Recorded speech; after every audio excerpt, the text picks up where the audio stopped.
হেই WhatsApp guys, আসসালামু আলাইকুম। সবাই কেমন আছেন? আশা করি সকলে বেশি ভালো আছেন। আর আজকের থাম্বনেল থেকে বুঝতেই তো পারছেন, কক্সবাজার যাইতাছি, মাম্মা কক্সবাজার। তো যাই হোক, আমরা বাস স্ট্যান্ড চলে এসেছি আর একটা সুন্দর বাস খুঁজে নিতে হবে। যাই হোক, তারপর আমরা একটা পারফেক্ট বাস খুঁজে নিলাম। এটা মনে হয়েছে আমাদের কাছে পারফেক্ট। আমার ফ্রেন্ডরাও বলছে এটা পারফেক্ট। ট্রেনে যাওয়ার অনেক ইচ্ছা ছিল, বাট ওখানে কোনো নিরাপত্তা নেই, তার জন্য আমরা বাসে চলে যাচ্ছি। এদিকে ভাই রাত যখন গভীর, তখন ভাই আমার ফ্রেন্ডগুলা ঘুমিয়েছিল। আমার ঘুম লাগছে না, কারণ এক্সাইটেড ভাই, কতটা এক্সাইটেড। কক্সবাজার মানে বুঝতেই তো পারছেন, কক্সবাজার সবার স্বপ্ন। তারপর আমিও কখন জানি ঘুমিয়ে গেছি, আমি নিজেও জানি না। তারপর হঠাৎ হেল্পার মামা এসে বলে তোমরা তোমাদের গন্তব্যের জায়গা চলে এসেছো। আর আমি ম্যাপে দেখেছিলাম একটা ডলফিন, তো ডলফিনটা দেখে ভাই আমি লাফ মেরে ঘুম থেকে উঠি। তারপর আমরা একটা হোটেলে যাই, ওখানে রেস্ট নিয়ে ফোন টোন চার্জ দিয়ে সকাল যখন 5টা বাজে, তখন দেখতে পাচ্ছেন আমরা চলে এসেছি কক্সবাজারের ধারে। ভাই তখন কি বলবো, মানে এতটা বেশি আনন্দ লাগছিল, এতটা বেশি আনন্দ লাগছিল, মানে বলে বোঝানো যাবে না। দেখতে পারছো, হাঁটতে হাঁটতে আমরা বিচে চলে যাচ্ছি ভাই, মানে কি বলবো, এতটা খুশি লাগতেছিল। দেখে নেই ভিউটা, মানে সকালের ভিউ। এদিকে আমার একটা ফ্রেন্ড মানে কেউ আনন্দে লাফাচ্ছিল আর দৌড়াচ্ছিল, আমাদের সবাই ভিডিও করছিল। ভাই এত সুন্দর ভিউ, এত সকাল সকাল এত সুন্দর ভিউ, মানে মানে কি বলবো, আমার বলার কোনো ভাষা নেই। দেখেন ভাই, এটা হচ্ছে কক্সবাজার, মানে এখানে অনেকের আশা স্বপ্ন। তো আমি নিজের পায়ের দিকে বারবার তাকাচ্ছিলাম, এটা কি আসলে কক্সবাজার, তার জন্য পায়ের দিকে তাকিয়েছিলাম, মাটির দিকে তাকাচ্ছিলাম, নাকি ঘুমিয়ে এসে এটা চিন্তা করছিলাম। তারপর দেখি না, যে এটা সত্যি কক্সবাজার। সকালে যখন ভোর 5টা, তখন ভাই চলে আসছি, বুঝতে পারছে কতটুকু পাগল ছেলে। তারপর আর কি, মানে ওখানে ভিউটিউ দেখলাম, দেখার পর একটা আশ্চর্যের কথা বলি, মানে আমার একটা পাগলা ফ্রেন্ড আছে, ও শুট করছে, ওকে মানে স্মার্ট দেখাবে। তারপর গাইস ওরে কি দেখাচ্ছিল আপনারা বুঝতেই পারছেন, ওর তাড়াতাড়ি শুট আবার খুলে ফেলে। গাইস মানে ভয়েসটা দিতে আমার অনেক হাসি পাচ্ছিল। তারপর দেখতে পাচ্ছেন এত সুন্দর ভিউ, মানে কক্সবাজারের নৌকাগুলা ভাই শুধু ভিডিওতে দেখছি, এখন সরাসরি দেখতেছি ভাই, মানে বিশ্বাস করেন ভাই, অনুভূতিটা আপনাদেরকে বলে বোঝাতে যাবে না। জানি না আপনারা কয়জন এই ভিডিওটা দেখছেন, বাট এই ভিডিওটা আমার জীবনের সব থেকে এখন পর্যন্ত স্পেশাল ভিডিও।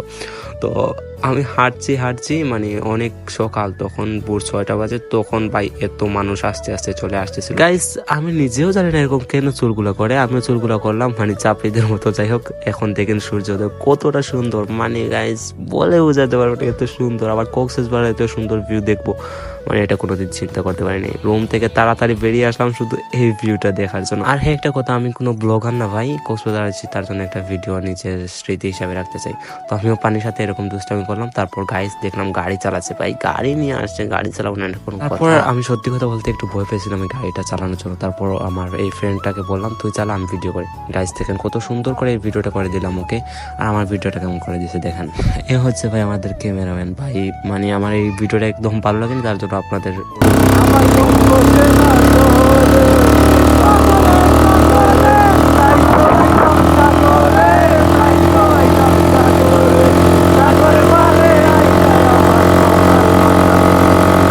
শুনেন ভাই, সাগরে আসছি, আর এই গানটা যদি না গাওয়া হয় তাহলে কেমন জানি অপূর্ণ অপূর্ণ লাগে না, তার জন্য এই গানটা গেয়ে গেলাম। আর আমার ফ্রেন্ডটা গানটা তুলছিল, দেখি মামাটি এই মানে গাড়ির মালিকটাও গান গাচ্ছে। তারপর ভাবলাম আমি একটু গান গাই, আপনাদের শোনাই। তারপর আর কি আমাদের ফ্রেন্ডগুলো সব একসাথে হাঁটছিলাম, মানে সাগরের ভিউটা দেখে দেখে হাঁটছিলাম। হঠাৎ দেখি এত মানুষ চলে আসছে, এত মানুষ, মানে আপনাদের দেখাই, এই দেখেন ভাই, মানে কিভাবে এত মানুষ এত তাড়াতাড়ি চলে আসতে পারে আমি এটা জানি না। তো হঠাৎ দেখি এত মানুষের, আয়ের আগে খেয়াল করিনি এত মানুষ চলে আসছে, তার জন্য মানে দেখতেও পাইনি, হঠাৎ চোখ পড়লো এত মানুষ। তো এখানে যারা আসে ভাই শুধু কাপল আর কাপল, রে কেটো যে বিয়েটা করলাম না। তারপর আমরা সব ফ্রেন্ড মিলে এই কথাটা শুধু ভাবছি, এত তাড়াতাড়ি কেমনে সম্ভব, এত মানুষ আসবে, মানে গাইস এটা বিশ্বাস করার মতো না। মাত্র 10 মিনিটের ভিতরে এত মানুষ চলে আসছিল। প্রথমে যখন আমরা আসি তখন একেবারে কম ছিল, এখন দেখি গাইস মানে এত মানুষ।